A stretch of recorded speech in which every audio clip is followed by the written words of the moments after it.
I'm Shawn Colpitts here. This is SMMACK Talk, brought to you by SMMACK Combat, OnlyChamps.com, and FightBook MMA.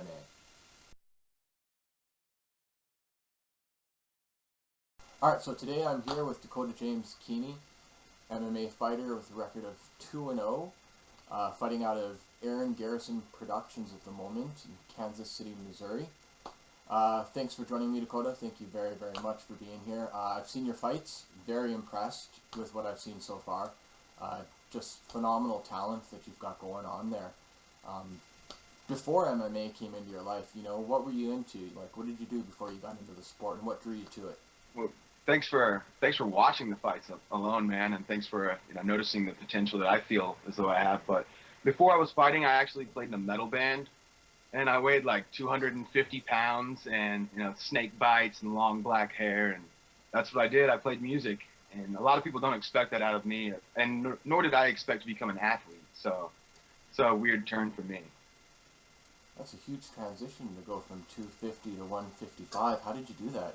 Was it just getting into the sport that did it for you? Well, after I graduated high school, I moved out to Hilo, Hawaii. And I trained some various camps. I checked out BJ Penn's gym, and just being in the weather there, I think, I was more active. Weight started dropping, and then from being there, I was introduced to mixed martial arts and thought maybe I'd want to do this, so I started pursuing it. Nice. So you still play a little bit of music as well? Yeah, I play guitar almost every day now, still. Nice. Still a heavier genre? That's I listen to mainly Christian metal, like very heavy Christian metal, but and I also listen to a lot of Irish pub rock, things like that. So, pretty broad style of music. You fight out of Impact Elite MMA in Kansas City. Features Martin Rooney's Training for Warriors there. Do you take part in that program? And if so, do you think how do you think it's contributed to you becoming a better fighter? Well, that's actually a pretty new program that we offered. I think that may have began last summer, and around that time I was dealing with a broken hand, and I didn't jump in right away, but I saw a lot of the classes, and I implemented some of those things into my training, but I actually have not went and taken the class yet. I intend on doing that for my next camp, mainly because some of the training they do, I gain weight really easy. So if I lift weights, do anything, a week later I'm 10 pounds up, and I can't do that. I can't risk putting on too much muscle mass right now, actually. It's kind of hard to stay at 55. I cut 25 pounds a fight, about eight to 10 days. Oh, that's a lot of cutting quick. Yeah. Your first fight though was in 2011 against Jared Lentz, and you completely dominated him, man. Like first round stoppage, ground and pound. You basically had your way with him, but what it looked like. You controlled the distance. You closed the gap at will. Like it looked like he played right into your game plan, right into your hand. What did it feel like getting ready for that first fight? How was that walk to the cage? And with that impressive performance, like what was it? Well, at that point, I'd been training in mixed martial arts for about 2 years, but my main focus had been jiu-jitsu at that point. So for that camp, I mainly was training jiu-jitsu, but I transitioned from gi to no gi, and implemented getting hit on the ground and stuff. But my stand-up, I didn't work that much. I'd sparred with some guys who were pretty high level, and then I'd been working my kickboxing with J.J. Barnes, who was number 7 at the world at the time, I think. And so my striking, I didn't even expect to be that great. I wasn't even that comfortable with it, but I went in there and I saw that I was able to land. And honestly, I threw a front kick and then followed it with a head kick. And at that point, I was like, I think I'm comfortable striking, and immediately that's when I was like, this guy needs to fight me. I threw a combo, things happened, and I don't know, I think he just cowered down because I was willing to. I'm not afraid to get hit. I throw myself in that pocket and land what I want to land and eat what I have to eat, but that's how it goes, And the preparation was great. The walkout, I had myself amped up, probably more so than I should have. I needed to be a little more calm, but it was the first fight, so my pace was different as opposed to what it is now. So you think with your background in jiu-jitsu, he totally wasn't expecting you to come out? No, not at all. And I think a lot of people don't. And also, like, my body type, they don't expect me to be able to throw a head kick, let alone spinning wheel kicks and stuff. So it caught them off guard a lot. Yeah, during that fight too, there were a couple times where you were like taunting him. You know, you drop your hands, move around a little bit, and there was even one point where you said something to him. Can you remember what you said, and did it get the reaction that you wanted? No, I actually didn't get a reaction except for him to cower down even more. But yeah, I just dropped my hands and I said, "Throw. You're supposed to fight me." And he didn't. Yeah, he didn't want to have any of that, by the looks of it. It was a completely dominant performance. Like, you totally had to. Actually, talked to some of his teammates the other night, and they said that he was not ready for that at all. He was not expecting that at all, especially out of someone who was 0-0 at the time. So. Yeah, it was very impressive. You had so many opportunities to throw knees as well in that fight. But the Combat Sports Commission said no knees.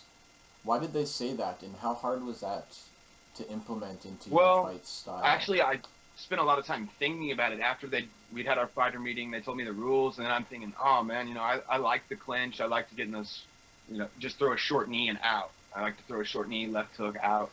And I had an opportunity to do that when I clinched him and taken him right into the corner in one of the corner pads of the cage. And you know, the whole time I'm thinking, don't knee him, don't knee him. But the reason that was because the Combat Sports Commission was fairly new at the time, and Missouri was going through a lot of changes in the rules of mixed martial arts, you know, like just from elbows to knees everywhere. And now that has changed in Missouri to where you can knee them if so I think it's 2 hands now. If both hands are on the ground, you can't knee them. But if one hand's on the ground, you can still knee them in the face. So things have changed since then, but yeah, it was the commissioning. They were fairly new at the time. And was it fairly easy to just back off with the knees, or was it something that was just picking? It actually bothered me a little bit, but not to the point where I thought it was going to change my entire game. So I just threw more hands than I normally would have, more uppercuts, and that did what I could. And your second fight was in Ninja Fest 4, just March of this year, actually. Why was there such a long break between your first fight and this last? It's a wild story, man. I think I just took some time to really find myself, find who I am. I didn't even spend a lot of that 2 years training. Like, a lot of that time period, I would go to the gym maybe twice a week, but just I got a job and really wanted to know what I wanted to do with myself. I wasn't for sure if I wanted to fight. I started going out a lot, drinking, got into a street fight, broke my hand, had to have surgery, and then that also required, 9 months off. And during that camp is when during that break is when I really questioned what I wanted to do, why I was doing this, why I was getting in fights alone, and I found my drive and my passion again and put that back into fighting. So yeah, well now I don't just party, I don't go out too much, it's about training and just pushing myself to a whole new level. Listening to what I could hear of the crowd, your opponent in that fight, Ninja Fest 4, Jeremy Rader, he seemed to be the favorite. I don't know if it was just a bias to where the camera was, but it seemed to be an overall consensus when he came out, just the volume of the crowd. Did you get that impression? I definitely did not let it affect me, but yeah, because it was his hometown crowd, there were a lot more people there to watch him fight than there were for myself.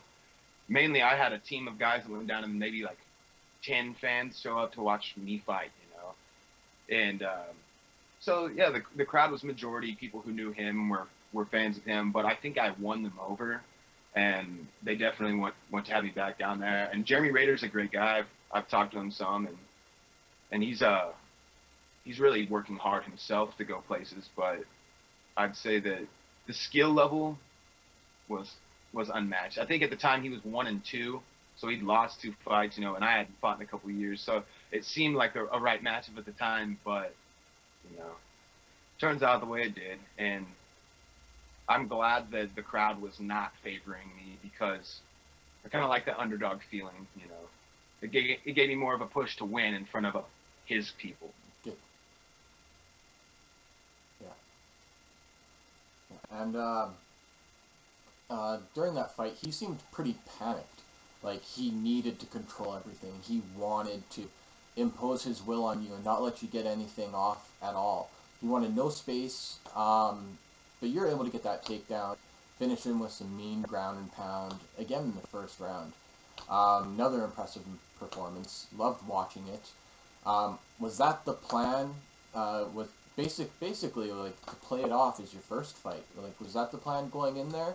Or was it some improvisation? Actually, that fight was my test. That was me jumping back in and saying, like, I'm going to see what I do. I don't have a plan. I don't know a lot about this fighter or what he specifies in. I'm just going to go in and see how I react. And, you know, honestly, I was more calm than I ever thought I would be for a fight. Like, I just relaxed, went in there, and let him come with whatever. He threw that leg kick off the start, and that caught me off guard. But my immediate thought was, does he want to get in a kicking match with me? I don't think so. And I threw that little front kick, and that definitely let him know, like, you better either close the distance or keep a good distance. So he chose to close the distance and put me into the cage. But I think he thought I was primarily a striker. Thought if he got the takedown, maybe he'd be able to pound me out, maybe be able to submit me. But that wasn't going to happen either. I mean, my jiu-jitsu is definitely on another level than my striking. So, yeah, and the takedown, he was fighting for it. I kind of let him go with it, and I landed on my back where he landed in side control. I just tucked down the shoulder, waited for his knee to hit my belly. As soon as I felt he was trying to pass him out. I hit an upa. He was on his back, and I postured up and ground and pounded him. That was it. Yeah, it was good. That's actually, out of your fights, that's the most for you sure. had to display your jiu-jitsu skills, actually. And that win there actually earned you title contention shots. Missouri, yeah. Is it Sedalia, Missouri? Yeah, with Aaron Garrison Productions, their Peace, Love, and Cage Fights event that's going on there, which actually is going down on my birthday, the 10th this year. Pretty dope. You're fighting undefeated 155er Johnny Lemond. He holds a belt in another promotion. How does it feel to be fighting for that top spot just after two stellar victories in the cage and against? Well, I see why I'm already thrown into that position, but it's not specifically because of my level, like where I'm at with my fighting, but it's because a lot of the guys in my weight division that are fighting in the area are like 4-3, or you know that their win to loss ratio is very close. So for me being undefeated, it's like just throw them in and see what happens. But I'm not worried about any of those guys, especially Johnny Lemon. He's irrelevant to me at this point in time. I mean, he has a state championship in wrestling, but that's still nothing. I mean, that means he's going to take me down and get submitted. So how do I feel about it? I feel just another fight, man. It's like going to the gym to spar with some guys that I don't know if this guy's better than me or not. And there's all kinds of new guys come up to the gym that I spar with, so I'm not for sure what level they're on, where I'm at. So then we go, and that's the same feeling I have with the fight. I just sparring, feeling it out, seeing where I'm at, as opposed to the next fighter. But honestly, I know where I'm at, and it's way above him. I'm miles from my opponent right now. Yeah, watching Lemon fight, like, he's quick, but he throws his punches wild and looping. He puts everything behind every single one of them. You know, his entire game looks full of holes and sloppy. I wasn't impressed, and I'm actually surprised he's undefeated. Like, comparing the techniques that I've seen between you two, you vastly weigh in as the superior fighter, like, hands down. Do you feel that way as well? I'm guessing you do. Well, and, yes, I definitely feel the same as you on that, but I understand why he fights the way he does. And that's, being a wrestler, having wrestled his whole life, he wants to close that distance, so he thinks if he throws these wild, looping punches, he's going to get me to cover up, and then he's going to take my legs out and put me on my ass. And that doesn't get to happen either, because I'll take his shots, you know. And that big looping, and he's a southpaw with a low left hand. Honestly, I'm probably going to catch him with some overhands. I'd like to get him to circle into a right head kick even, or just set him up with left hook uppercut all day long, and he's going to run into it. He's not ready for that. I'm going to pick him apart. So that's the game plan. Just, yeah. That's going to be That's going to be great to see. Yeah, as you can tell, my confidence pretty much just resides in you in that fight. Like, I can't see him standing up against you and taking you down and beating you on the ground. I just can't see it in Lemond. You will get that title shot. And with that being said, what's on the foreseeable horizon? Well, for my team, man, that is limitless right now. There's a lot of great guys on the team. I've got 2 of my friends who are going pro on Blackout Fighting Championships 22, which is gonna be a great card. And then I have some other friends who are also on that at the amateur levels. And I see a televised bout coming up in my near future, which I'll let you know more information on that as soon as it's confirmed. But Nice. I've also talked with matchmaker Dusty Spalding from Blackout Fighting Championships, so I might make the move over there. I do know, however, that those title fights will be going down July 26th based off the contention for May 10th. So I should be fighting July 26th, win that belt, and then I'm shooting for, by October, to be fighting on a larger promotion and getting some more attention.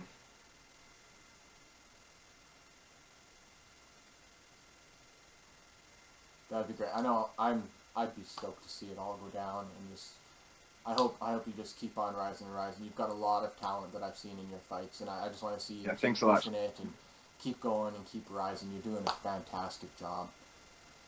Yeah, for sure. Well, my sponsors, which are you'd like to put out Asian World of Martial Arts, Carpet Plus Restoration, MMA Dude Bro Show, Bad Disposition Clothing, Ring to Cage Fight Gear, M&H Lawn Care, FightBook MMA, and I have also EAS Sports hooks me up with my supplements, which that was before the banner was, or that was after the banner had been printed. So shout out to EAS, John Villarico Williams, Josh Weaver, Kelly O'Neill, Anthony Bringus, Sky Taylor, all the guys I've been working with from Impact Elite.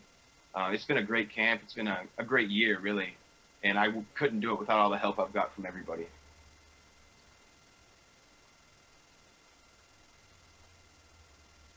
Yeah, Shawn. I want to thank you very much for your time. Thank you very much for joining us, Dakota.